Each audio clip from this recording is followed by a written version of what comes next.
इस्लाम क्या कहता है सुनो। हजरत उमर फारूक जब यरूशलेम की तरफ सफर कर रहे थे और बैतुल मुकद्दस की तरफ आपको जाना था, रास्ते में आजान का टाइम हो गया, नमाज का वक्त हो गया, और मीडिया वालों लिखो, तुम्हें ये चीजें बताई नहीं गई हैं या तुमने पढ़ा नहीं है, लिखो।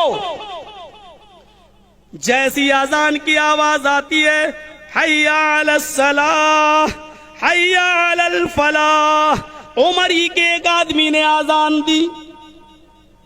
अमीरुल मोमिनीन पूछते हैं आसपास कोई मस्जिद है या नहीं? जवाब मिला कोई मस्जिद नहीं है। ईसाई अपने घरों से निकल कर आए, कहने लगे अमीरुल मोमिनीन मस्जिद नहीं तो क्या हुआ, हमारा गिरजा मौजूद है, हमारे गिरजा में आप नमाज पढ़ लीजिए।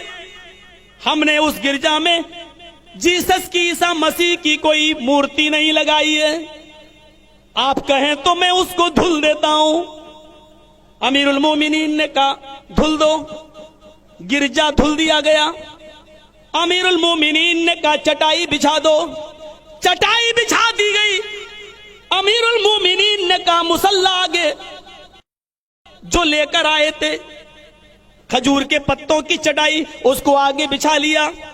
कहा एक आदमी इकामत कहे, इकामत भी कह दी गई, अल्लाहु अकबर अशहदु अल्ला इलाहा इल्लल्लाह अशहदु अन्ना मुहम्मदर रसूलुल्लाह हय्या अलस सलाह हय्या अलल फलाह कद कामतिस सलातु कद कामतिस सलाह अल्लाहु अकबर ला इलाहा इल्लल्लाह। अमीरुल मोमिनीन ने फरमाया इस्तऊ सुफूफकुम, अपनी सफ़ें दुरुस्त कर लो।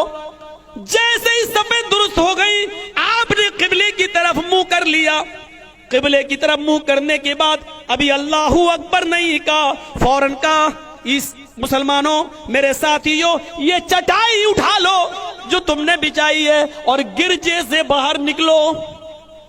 गिरजे से बाहर निकले, बाहर सड़क पर, रोड पर, बियाबान जंगल में, उस जगह पर जहां ईसाइयों की बस्ती थी, चटियल मैदान में चटाई बिछा ली और वहीं सुतरा लगाया और नमाज अदा कर ली। जब नमाज पढ़ चुके तो ईसाइयों ने कहा अमीरुल मोमिनीन क्या हो गया, हम तो आपको इजाजत दे चुके थे अपने गिरजा में नमाज पढ़ने की, फिर आपने हमारे गिरजा में नमाज क्यों नहीं पढ़ी? चटाई भी बिछा ली, आप चले भी गए, इकामत भी कह दी गई, फिर आपने हमारे गिरजा में नमाज क्यों नहीं पढ़ी? क्या हमारा गिरजा नापाक था या हमारे गिरजे में नमाज नहीं होती आपकी? हजरत उमर ने उस ईसाई को अपने सीने से लगाया, गले से लगाया, फरमाया नहीं मेरे भाई, ऐसी कोई बात नहीं है, तुम्हारे गिरजा में मेरी नमाज हो जाती, अल्लाह की कसम मेरा इस्लाम नहीं रोकता, तुम्हारे गिरजा में मेरी नमाज जायज थी, हो जाती, मेरा इस्लाम हमें मना नहीं करता, लेकिन मैंने सोचा आज कहीं तेरे गिरजा में अगर मैंने नमाज पढ़ ली तो बाद में आने वाले मुसलमान कहीं तुम्हारे इस गिरजा पर मस्जिद होने का दावा न ठोक दें और ये न कह बैठे कि इस मस्जिद में हजरत उमर ने नमाज पढ़ी थी इसलिए ये मस्जिद है, अपना गिरजा खाली करो। उमर के इंतकाल के बाद तुम्हारे गिरजा पर मुसलमान कहीं मस्जिद होने का दावा न ठोक डालें। मैंने इस डर से तुम्हारे गिरजा में नमाज नहीं पढ़ी ताकि मुसलमानों को कोई बहाना ना मिले।